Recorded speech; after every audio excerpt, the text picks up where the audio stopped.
This video lesson is an introduction to stoichiometry, where we're going to be looking at mole ratios. To do this lesson, you're going to want a copy of this handout to follow along. If you don't have it, then I guess print it or copy it out.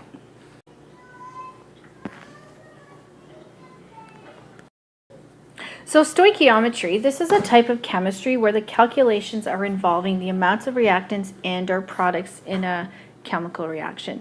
To do stoichiometry, you need a balanced chemical equation. This is because the balanced chemical equation is going to tell us the number of moles of each substance that is needed to react or that is produced. This is called the mole ratio. If we look at our reaction here for methane and oxygen gas undergoing combustion to produce carbon dioxide and water, we can quickly see that it's not balanced. So go ahead, pause this video, and balance this equation. In order to balance this equation, you're going to see, or you have found, that you just need to put a coefficient of 2 in front of the oxygen and another 2 here in front of the water. I want you to remember that when there is not a coefficient, so like right here in front of the methane, it's really an invisible one. So this, or the coefficients here are telling us a mole ratio. It is telling us that for this reaction to happen, 1 mole of methane needs 2 moles of oxygen to combust completely. So in words, it says that we need that 1 mole of methane, so it's coming from that invisible 1 in front of the methane, and it is reacting with 2 moles of oxygen gas. So that's our mole ratio. The mole ratio is 1 mole of methane reacts with 2 moles of oxygen.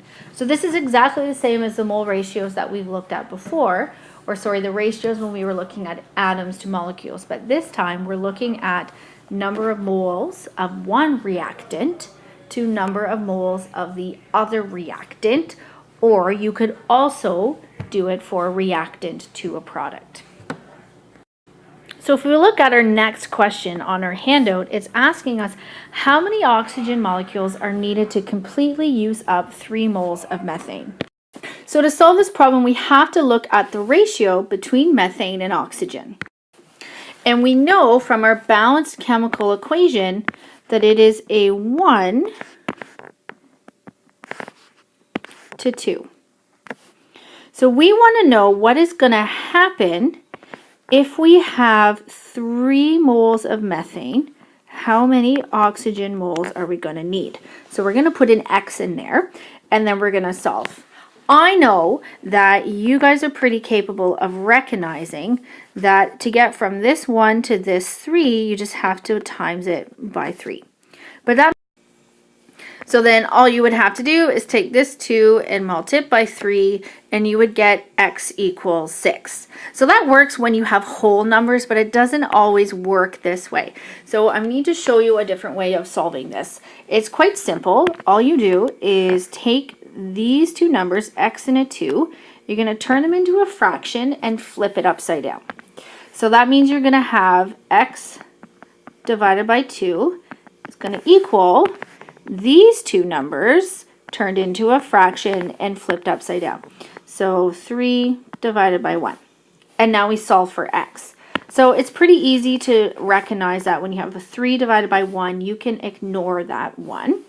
And then to get x all by itself, right now it's being divided by 2, so you're just going to multiply both sides by 2.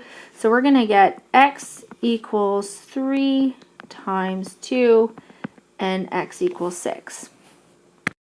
So then we can say, therefore, we need 6 moles of O2. So our next question down here is asking us how many moles of carbon dioxide will be produced. So again, if we have 3 moles of methane, how much CO2 is going to be produced? So to answer this question, we have to look at a ratio between methane, CH4, and CO2. So we have to go back and look at our balanced chemical equation up here. And our balanced chemical equation is showing us that for our 1 mole of methane, there's another invisible mole, an invisible 1 for 1 mole of CO2. So we come back down here. So our mole ratio for these two numbers is 1 to 1.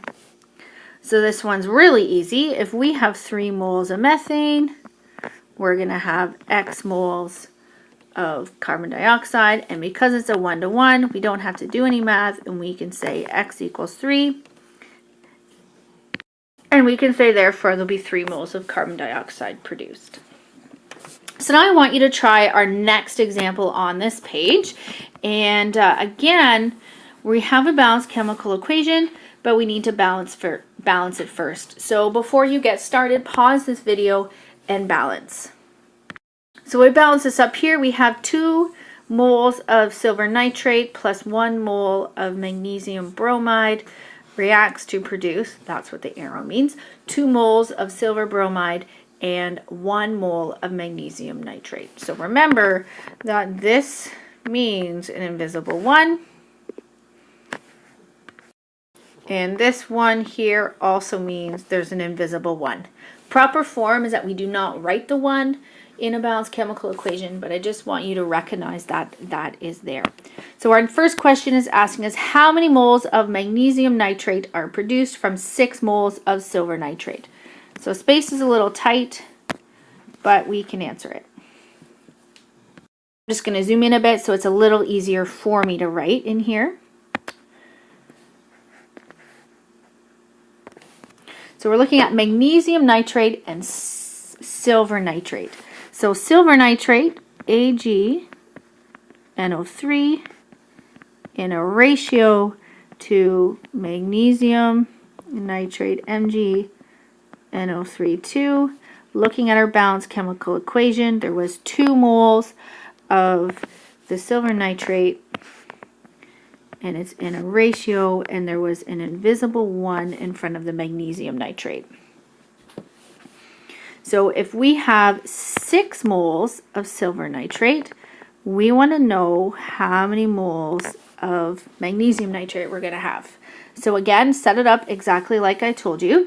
Take your ratios here, flip them upside down, and turn it into a fraction.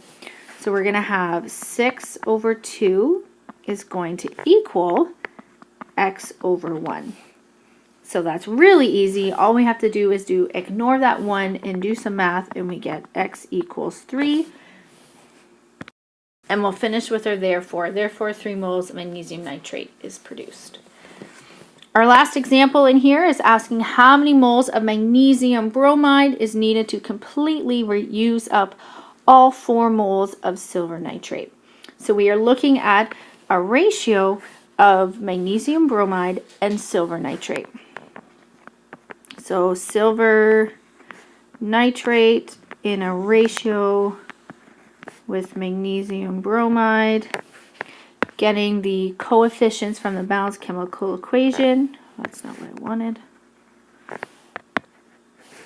So 2 moles of silver nitrate is going to react completely with 1 mole of magnesium bromide.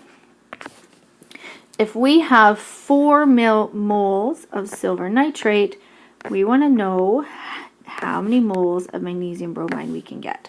So we have a ratio here. Again, you could probably do this math in your head, but it's better to get familiar with doing this method because soon we're going to be looking at ratios that are not whole numbers. So we do that. And again, very easy math to do. Ignore that 1, divide 4 by 2, we get X equals 2. And we write our therefore 2 moles of magnesium bromide is needed to use up 4 moles of silver nitrate. Okay, so that's our video lesson on Introduction to Stoichiometry using mole ratios. We're going to be using our mole ratios in more complicated problems. So it's really important that you are able to solve a ratio problem looking like this, because soon our numbers are not going to be nice whole numbers we've seen on here, but are going to be decimals. So that concludes this video lesson. Do your practice.